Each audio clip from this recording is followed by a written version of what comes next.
রুটি। আজকের রেসিপিটা যে আপুরা চালের রুটি বানাতে পারেন না তাদের জন্য। পানির মাপ সহ চালের গুঁড়ি কতটুকু হবে, পানির মাপ কতটুকু হবে, লবণের মাপ কতটুকু হবে, সব কিছু রেসিপিতে শেয়ার করি। চলেন পারফেক্ট একটা চালের রুটির রেসিপি শেয়ার করি। আমি 1 কাপ চালের গুঁড়া দিয়ে রুটি বানাবো। তো 1 কাপ চালের গুঁড়ার জন্য 1 কাপ পানি, হাফ টিস্পুন লবণ দিয়ে ফুটিয়ে নেব। তো পানিটা ফুটে উঠলে গোয়া ব্র্যান্ডের চালের গুঁড়িটা আমি ব্যবহার করি, যেটা একদম বাংলাদেশের মতো টেস্ট। এটার 1 কাপ পরিমাণে চালের গুঁড়ি দিয়ে দিচ্ছি। মানে পানি আর চালের গুঁড়ি কিন্তু সমান সমান দিব, যেহেতু আমি প্যাকেটের চালের গুঁড়ি ব্যবহার করছি। তো এই মাপটা কিন্তু শুধুমাত্র প্যাকেটের যে চালের গুঁড়ি তার জন্য, কারণ এটা ড্রাই থাকে।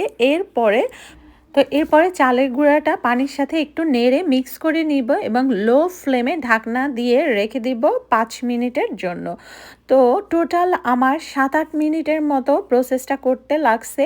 এরপরে একদম গরম গরম ডোটা কিন্তু ম্যাশ করে নিতে হবে, যেটার জন্য আমি একটা বাটি নিয়েছি। তো যে কোনো ধরনের বাটি বা অন্য কিছু দিয়ে এভাবে গরম অবস্থায় ডোটা আমি মিক্স করে নিব।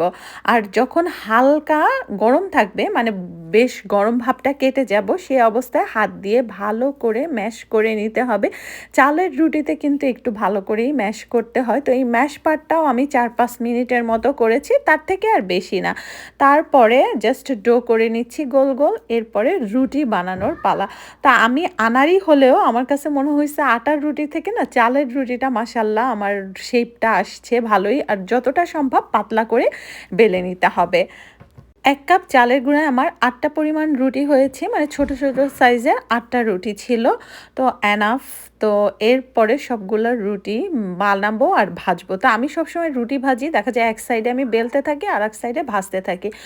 চুলার জালটা রেখেছিলাম মিডিয়ামের থেকে একটু উপরে। আর রুটিটা যখন বেলবো তখন আমি ময়দার গুঁড়া ব্যবহার করেছি। এ পর্যায়ে কিন্তু চালের গুঁড়া ব্যবহার করা যাবে না, তাহলেই ভাজার পর না রুটিটা শক্ত হয়ে যায়। আর যদি ময়দা ব্যবহার করে রুটিটা বেলা হয় তাহলে পারফেক্টলি সফট থাকে। তো অবশ্যই বেলার টাইমে তো এক্সট্রা আমাদের ময়দা লাগে, ফ্লাওয়ার, ওইটা ময়দা ব্যবহার করতে হবে, কোনোভাবেই চালের গুঁড়া ব্যবহার করতে যাবে না। এরপরে জাস্ট উল্টে পাল্টে মানে ভেজে নিলেই হয়ে গেল মজার চালের রুটি।